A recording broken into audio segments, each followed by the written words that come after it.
It's been a while since we have done a video that was focusing purely on the champion roadmap. Usually I try to incorporate the roadmap into Rift news. But I don't wanna do that this time because I am fairly confident I know every single champion that's been teased in this roadmap. And as you'll see, it wasn't too hard to figure out, but some people, especially those who have not read the lore, may have no idea. And that's why I wanted to clear things up. So without further ado, let's have a look at the champion roadmap for September of 2020. Right at the beginning, notice the little subtitle at the very top. It says a rising star, iron-willed criminal, and possessive jungler. These are the 3 new champions that are being teased in this roadmap. Riot started this roadmap by talking about all the champions they have released so far in 2020. Really, the main topic is the lore. Riot realized that people really enjoy when they release a champion that's been teased in a story or two, especially if they are well-known characters. From my point of view, the only issue I see with this is that people are starting to get scared of Riot just resurrecting random people, with Senna and Yone being the main examples. If you really dig into their lore, it kinda makes sense why they were brought back, and it makes sense how they were able to come back at all. Senna wasn't technically dead, she was just imprisoned in Thresh's lantern. And although Yone walked the path to the other side, because he was corrupted by an Azakana, and because Yone was able to defeat it right at the moment of his death, he was able to cheat death as well. Anyway, the point is, Riot mentioned here that people really like it when they release champions from League's lore. After which there is a very important line. Because the reception of Yone and Senna have been so positive, we are going to bring another champion players have been longing for to the Rift next year. Remember this line, they are going to bring a character we know from the story into League in 2021. Now, let's continue. They then mentioned that for the year 2020, they were planning with releasing 6 new champions. So far, they released 4. Set for top lane, Lilia as a jungler, Yone as a melee mid laner, and Samira as an AD carry. This leaves us with 2 more champions, both of which are teased in this post as well. One of them is a mid lane mage and the other one is a support. And so far, unless there are going to be more delays, it seems like Riot is going to hit the mark, and both of these are coming out before the end of 2020. At the very end of this part, they also mentioned that besides these 2 champions, they are also going to give us a little sneak peek at the first champion to set sail in 2021. Again, that's the character we know from the story. And not only did they tease it with the words set sail, but they also gave us this picture. This teases the champion we know from the lore. But we'll get back to him later because they talk about him at the end of this post. So let's quickly go through the other champions. First of all, there is a part that says become a fan. It reads, I don't know about all of you, but I have become a fan of so many champions over the years. Have any of you become so charmed by a champion that you hang posters on your walls, play their theme on repeat, and log them in every game you possibly can? Regardless of your current level of fandom, when Piltover and Zone's new rising star finally hits the promenade, she might convert you into an instant mega fan. I hope you're all ready to crowd around her and cheer along. Of course, there is no denying who this is. This is Seraphine. Everything fits that description. The picture here shows us a giant subwoofer, which means that Seraphine is going to use sounds for her abilities. Interestingly though, the original leak about Seraphine teased that she is going to be Targonian, but here it is pretty much confirmed that she is from Piltover and Zone, unless she is a Targonian who traveled here. Which wouldn't be too far-fetched because looking at the technology used for her sounds, it kinda looks like the combination of science and the magic of Targon. Besides this, more proofs are at the very top of this page. The head art for this post shows us the people that are cheering for Seraphine. I assume you can see a little bit of her skirt here, and you can even see a flash of her purple-pink hair. But next we have the other champion. Wanted, must be alive for reward. This part is essentially written as a wanted post in Noxus. Attention! The Empire will pay greatly for the capture and detainment of this runaway criminal. The fugitive is extremely dangerous, so approach with caution. They are heavily armored and will attack even if slightly provoked. Wear light armor, as reports show warbands have been killed with their heavy gear twisted and shattered, littering the ground around them. The criminals have been known to mount a quick retreat when cornered, so bringing a highly trained team is recommended. If you somehow manage to detain this criminal, please bring them directly to the closest Empire building marked with a black rose. Of course, I don't wanna toot my horn, but just as I said in our latest video, the random mercenary who appeared in the latest story about Samira is going to be the next champion. If you wanna know the full details of this story, it is not the longest one, so I highly recommend watching our latest video. But here's the TLDR version. Be aware that this story has a really cool plot twist at the very end, so consider these spoilers. Captain Indari, who is essentially Samira's manager, found her a mission that asked her to go into Quelthala, which is south of Noxus, and there, in a hidden mansion, Samira was to find and acquire a weapon that was said to be threatening the Empire. Now, as Samira approached this place, she noticed that someone already broke into it. The doors were smashed open, and as she walked through the mansion, there were weird pieces of twisted metal scattered everywhere. Then, as she got to the center of this building, she noticed there was a stone cell, where someone imprisoned a child. The guards of this place called that child the Null Kid. And it was this child that was the weapon that was threatening the Empire. Now, this led into many people thinking that the Null Kid is going to be the champion. But I really don't think that the Null Kid is going to be this heavily armored criminal. It is possible that this might be another dual champion, where we control this heavily armored guy, but they may have the Null Kid sitting on their shoulder, and that's where all the psychic abilities come from. But regardless, it is pretty much confirmed that this is the guy from the story. And if you read the post again, it all suddenly makes sense. Because this champion is supposed to be the support, it makes sense why here it says that it is advised to wear light armor, because warbands were found killed with their own heavy gear twisted and shattered. This is referencing the weird twisted pieces of metal Samira found in the mansion. It seems like this champion has the ability to manipulate metals, somewhat like Magneto. So from gameplay perspective, I am going to assume that this champion, because they are a support, are going to shatter the enemy's armor, which is going to give their AD carry a window for attack.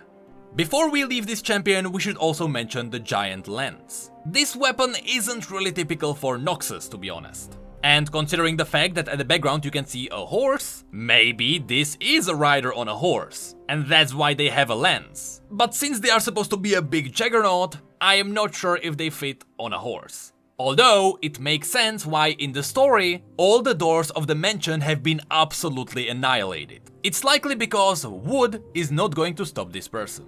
And as a final note, first of all, since throughout the entire story Samira has been excited that someone was finally able to match her, this champion is likely going to be Samira's rival, so expect a lot of interactions between them. But most importantly, the big twist at the very end of the story, and again, this is a big spoiler, is that Captain Indari, who again is Samira's manager, has been manipulated by LeBlanc the entire time.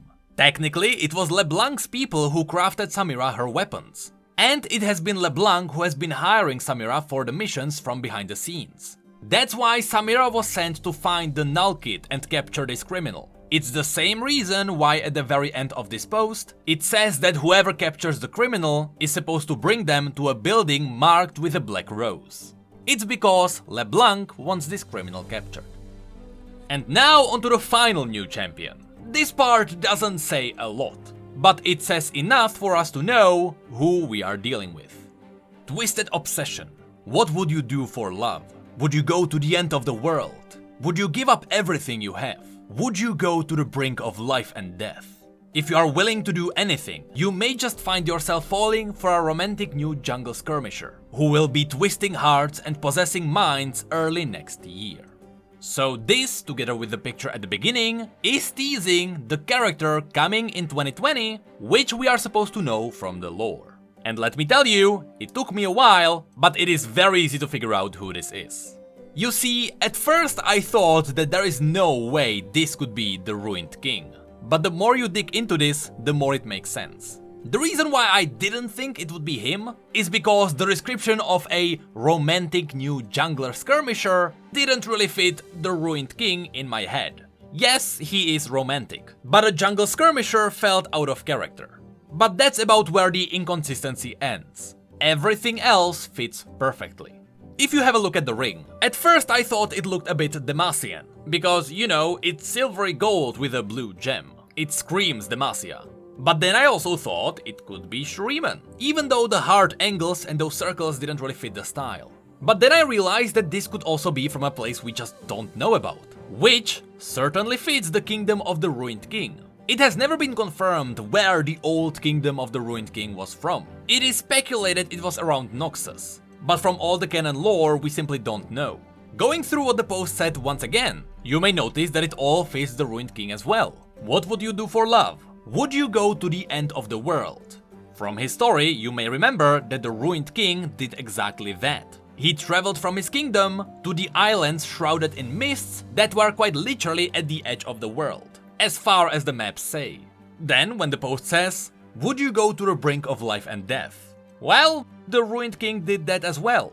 After his wife died, he did everything to bring her back to life. That's why he brought her to the Blessed Isles, where the wife did come back. But it turns out resurrecting a rotten corpse is a bad idea, because yes, she lives, but now she is a living rotten corpse. That's why the Ruined King wanted to end the suffering of both of them. So he unleashed a powerful spell, which was multiplied by the magic of the Blessed Isles. And that's how the Blessed Isles exploded and turned into the Shadow Isles. What makes sense here as well is that it says that this champion will be twisting hearts and possessing minds, which really fits the Ruined King as well. In the new story of Lucian and Senna, the two have been traveling around all the places that have been affected by the Black Mist, and they have been hunting down powerful souls because they might be linked to the Ruined King. And it turns out that those souls seem to be possessed by the king. It almost feels like the Black Mist is obeying his call, but we don't have a lot of information on this. I'm just saying that it would make sense for the Ruined King to possess minds. It is well within his character. Finally, going back to the other image, all of this now makes sense. It makes sense why these ships don't look like they are from Bilgewater. Bilgewater is using that very classic piratey style, with decorations on the front and big sails in the middle. These look a bit more Shuriman, but there's no reason to think that these couldn't be from the kingdom of the Ruined King. In fact, what I believe this image is showing us is the very expedition onto the Blessed Isles. I think this is the image where the Ruined King, together with his dead wife and Callista and Hecarim, left the kingdom and traveled to the Blessed Isles, where the disaster happened. To top all of this off, we know he's coming in 2021. Which, suspiciously, is also around the time when we are expecting more info on the Ruined King, the game. Remember, the game has been in production for quite a while now. During the Video Game Awards, we got more info on the game. So now we are likely getting closer to its release. And let's be honest, there wouldn't be a better promotion to the Ruined King game than the Ruined King joining League of Legends. And finally, at the very end of the post, we got more updates on Mundo.